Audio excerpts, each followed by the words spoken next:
what's up, YouTube? This is the Tandem here. Welcome to Fantasy Football Nation. We're coming to you with a more hyped up episode than even last week. First off, we want to thank those who came and viewed our first episode last week. Me and the professor are going to first recap our official fantasy draft, which took place this early morning. We'll cover our sleepers and our fraud of the week. But first, we're breaking the huddle. We're going to start off covering the controversial Brett Favre situation. This man has spoiled an entire organization and has them by the throat like a pit bull to a poodle. Hey, Professor, are you there? How you guys doing in the Fantasy Nation? Think they're doing good out there, man. They tuning in. They doing good. Hey, what can you tell them out there in the YouTube world about Brett's decision so far? Well, this week, Brett Favre has continuously played with the media and has a lot of power right now against the Vikings. The Guru Nation believes that he has used this retirement rumor to earn more money in 2010. It could be money or it could be the ankle.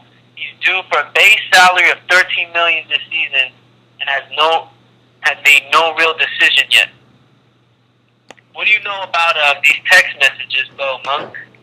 Well, the texting goes either way. Two sides of this story. Adrian Peterson, among others, have been quoted on saying they have spoke to Brett Favre via text messages. They've had conversations through the late nights. Adrian Peterson hinted that he might know what's going on. He might know Brett's decision, but he's not speaking. Flip the coin over. You have Brett Favre speaking that he hasn't texted or talked to anybody. So you get these mind games that he's doing. And he's been working out at Oak Grove High School in Mississippi. Repeatedly says his ankle is not 100% and he won't play. How do you figure that this is affecting his fantasy stock, being with all this drama that's going on right now? Where can owners expect to take Brett Favre and not lose any ground? Fantasy owners, the professor is about to teach you something, all right? Brett Favre fantasy stock is going down, down, down. In mock drafts, the highest I've seen him go is in the 4th round when he's still on the board because he did have a great season last year. He was on my team. But this year, as we've been going on through this summer, it's been going down. We've seen him go as late as the 9th round. All right? Now, I believe his fantasy stock is going down because he's coming off the ankle surgery. He's not 100%, and he hasn't been working out seriously at all. As you can see, at the high school, he's been helping out with the kids on that team, but he really hasn't been working out. Putting in. I want to see him actually enjoy it. How'd you feel today? You feel pretty good today? What do you think? It feels okay. He's turning 41 years old this season. We'll see more game-changing interceptions like the one against New Orleans. Brett Favre goes back to pass. He pumps. Now he fires over the middle. Intercepted. I can't believe what I'm seeing right now. And more carries for Adrian Peterson to protect Favre's ankle. So that's why I believe his fantasy stock goes down in 2010. But why do you even ponder passing? I mean, you can take a knee. Here we go, bringing you guys our official tandem draft this morning, 7:30 a.m. While you guys were asleep, we were awake, drafting away.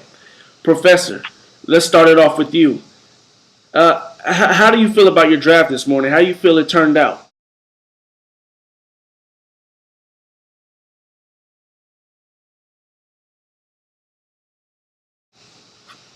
I feel real good about it. I mean, we had 16 owners in the draft room real early. Crazy, a lot of talent, a lot of players, but a lot of teams. So you don't get everybody that you want. You got to react fast. You only have 2 minutes per pick, and I had the 12th pick.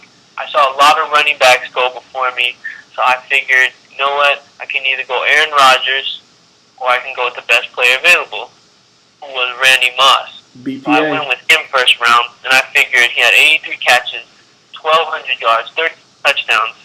And you gotta understand that he was the quarterback in Tom Brady that just came off ACL surgery. So I also took Tom Brady in the 2nd round, and then in the 5th round, I had a steal in Dez Bryant, who was still on the board, who I think is going to get a lot of balls and make a lot of plays for Tony Romo as the season goes on. And he's probably going to put Roy Williams at the number 2 spot. So what do you think about your draft, Monk?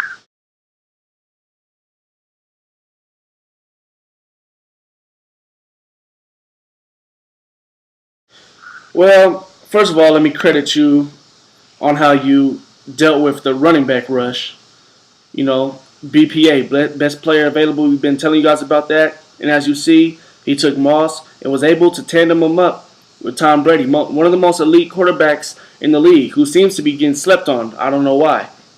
But my draft, I had the 5th pick. It was random order.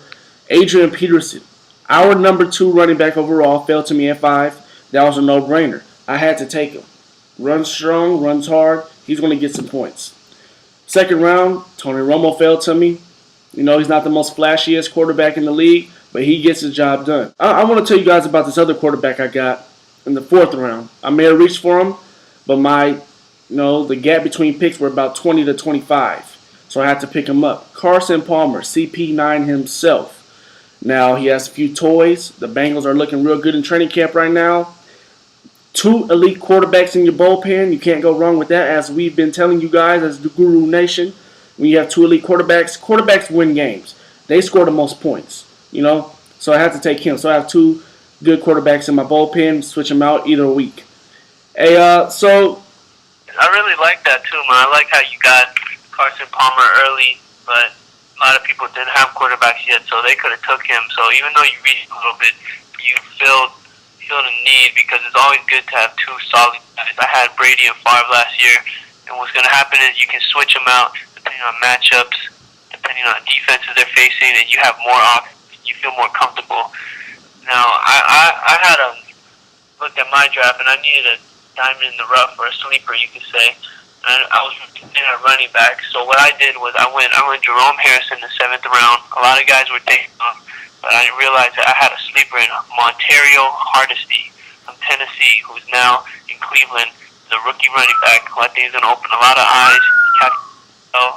And he runs hard, and I think him and Harrison will make a great tandem. So I think that's my diamond in the rough so far. Hopefully they produce some points for me. What about your diamond? That's a big diamond. I like Hardesty. If you guys don't know Hardesty, go YouTube him at Tennessee. Runs hard. That's a great diamond right there. You guys, look, you heard it here first from the professor himself. Nobody's giving the Browns no love. Hey, there we go. But my diamond took me a little while, but in the 15th round, I grabbed this guy. Remember this guy's name? Not the USC, but the Syracuse. Mike Williams, down to Tampa Bay. One of the most fluid receivers I've seen. He had some, behavior issues at Syracuse. He could have been probably top 3 wide receiver prospect if he would have played it by the rules. Failed the Tampa Bay 2nd day draft. Training camp, he is impressing. Head coach has named him the starting wide receiver already, over Aurelius Ben. He's not starting right now, who was an earlier draft pick. So that's my diamond right there. I think he's going to do good. I'll groom him and let him, fill out the NFL game. But with his talent, I think he's going to shock some people in the NFL fantasy world. That's really good for the fantasy nation to hear, Monk. That's real good info they probably didn't know about. And now we're at our sleeper segment of the week. This week we're covering wide receiver sleepers. Like every other week, it's a rookie, a up-and-coming, and a veteran sleeper. Hey, Professor, who do you have as the up-and-coming sleeper this year? Well, Monk, my first wide receiver sleeper is our up-and-coming guy. 2nd-year pro out of Ole Miss, drafted in the 3rd round to the Pittsburgh Steelers, Mike Wallace. Roethlisberger throws, end zone, touchdown! Last year, he had 39 catches for 756 yards and 6 touchdowns. Guess what that adds to? 19 yards a catch. This year, Santonio Holmes, is gone, and he's the 2nd wide receiver to Hines Ward, who's getting older and older by the day. No offense, Hines, we love you. But Mike Wallace is going to have a big season, especially when Big Ben comes back fresh. So he's a sleeper you might want to pick up in the 4th or 5th round. Take a flyer on him. That's a great up-and-coming sleeper right there. You guys be sure to watch out for him. He's a big playmaker and can make the game-winning catches. On Mike Wallace, and he's in a good position, but YouTube it. As our rookie wide receiver sleeper, we go with Golden Tate up in Seattle. Golden Tate did some great stuff out here, just catching balls. Seattle has been looking for wide receivers for years and years and years, and they haven't hit gold yet. They signed Deion Branch after his Super Bowl, spectacular performance for the Patriots years ago. Deion Branch hasn't performed up to par. He also has injury problems. They take Golden Tate, I'm sorry about that, out of Notre Dame this year, a.k.a. the Donut Man. If he stays away from those donut shops, he may just be a sleeper wide receiver, and that's why we have him. Hasselbeck is not a horrible quarterback. He has performed. Remember that. He had a down season last year, but we look for him to improve, and Golden Tate will benefit from that. Well, our last wide receiver sleeper here is a veteran, none by the name of Wes Welker. Mobile, stretching, running, catching, and even cutting. A good sign, of course, of things to come for the Patriots' star wide receiver. All right. Now, you might say, why is he a sleeper? Well, a lot of people are downing him because he had that ACL tear in the last game of the season. You know what? He finished that season. He had 123 catches for 1,300 yards and 4 touchdowns. So he was a great possession receiver. He has that chemistry with Tom Brady. You got Randy Moss on the outside to open things up for him. And he's on track right now to start in week 1. He's doing great with that ACL rehab. And he's going to be a great pickup, even as high as the 4th round. If you can get him, he's a great slot receiver, a great guy to start week by week if he stays healthy. Have you guys ever drafted a Pro Bowl player and he failed you during the fantasy season? Well, we have. And some might be mad today. They might be really upset. But frankly, we don't care. Today's fraud of the day, fantasy fraud of the day, is LaDainian Tomlinson. Tomlinson out of the backfield. This would be his last play of the day. Able to get the interception. So we're going to ask you a few questions, LT, and then we'd appreciate it if you could answer them for us. I was all prepared. LT, why are you so bitter lately? You remind me of the old man on the porch who forgot to read his newspaper in the morning. For that, I'm not sorry. LT, why do you think you're still a #1 back? For that, I'm not sorry. LT, why do you continually sit out games? For example, the 2008 AFC Championship game, we had 2 carries for 5 yards and threw a temper tantrum like my 2-year-old sister. Sorry. LT, why did you only average 3.3 yards a carry last year?